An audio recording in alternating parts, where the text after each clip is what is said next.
Now let's go back to the HS2 story, because the Transport Secretary Patrick McLaughlin has been speaking this morning, and he's been saying that HS2 will make Liverpool stronger and Manchester stronger and Leeds stronger, Birmingham stronger and the UK stronger. Not everyone agrees though. Let's talk to Andrew Bridgen, who's MP, Conservative MP I should add, for North West Leicestershire. What's your objection?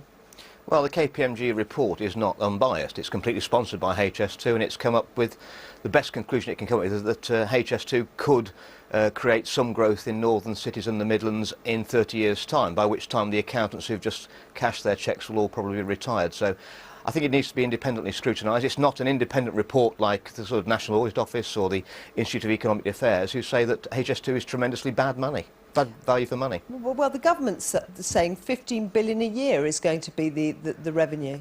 Well, they can do this. That's in 30 years' time when we'll all be retired as well. So I think it's all pie in the sky in a desperate attempt to try and shore up support for a failing government project, which is, you know, spiralling astronomically out of control. So just while I get my head around this, what the Prime Minister says, what the Transport Secretary says on this subject have no credibility whatsoever.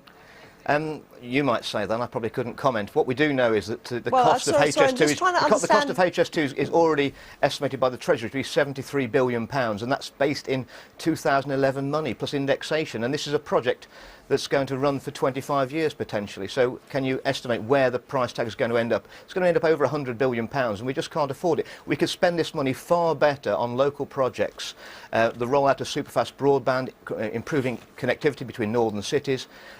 This project is actually, honestly, I believe it's dead, and it's about time the government buried it. On those figures, I mean, we heard Mr McLaughlin repeat again this morning that it will not go over budget. In fact, because they've got a big contingency, it's very possible, he insists, that it could come in below budget, and that is 42 billion. It's not anything like the numbers you're talking about. Well, it's not 42 billion, is it? Because there's also £8.5 billion for the rolling stock, so it's already 50 billion, and that's already priced in 2011 money. The Treasury are already working on the basis it's going to cost at least 73 billion. So I think we can disagree about the figures. This project, really, phase 2 was only launched on the 27th of January, and the cost has already spiralled up by over a third in, what, 8 months? And this project is set to run for 25 years. It's not hard to see where it's going to end up. I mean, he accuses people like you of running scare stories. We base our arguments on facts and independent reports by the National Audit Office. They're the government's auditors. They said it's tremendously bad value for money. How can you possibly back a project which is probably only going to deliver 50 pence of value for every pound we spend?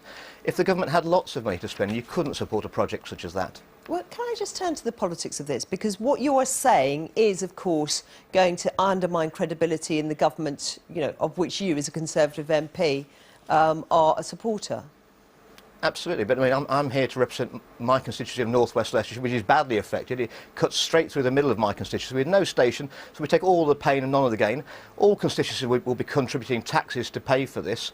And, you know, I went into politics to try and do the right thing for my constituents and the country. HS2's not that. And yet, you know, some viewers who are watching in Manchester, Liverpool, Birmingham, some of the cities which will actually benefit, they might say to you, well, this is just NIMBYism by people, you know, who don't want a rail line going down the end of their back garden, like yourself. Well, we're not NIMBYs in North West Leicestershire. We've got the busiest cargo handling airport 24 hours a day in the UK. We've got a racetrack, we've got the M1, we've got the M42.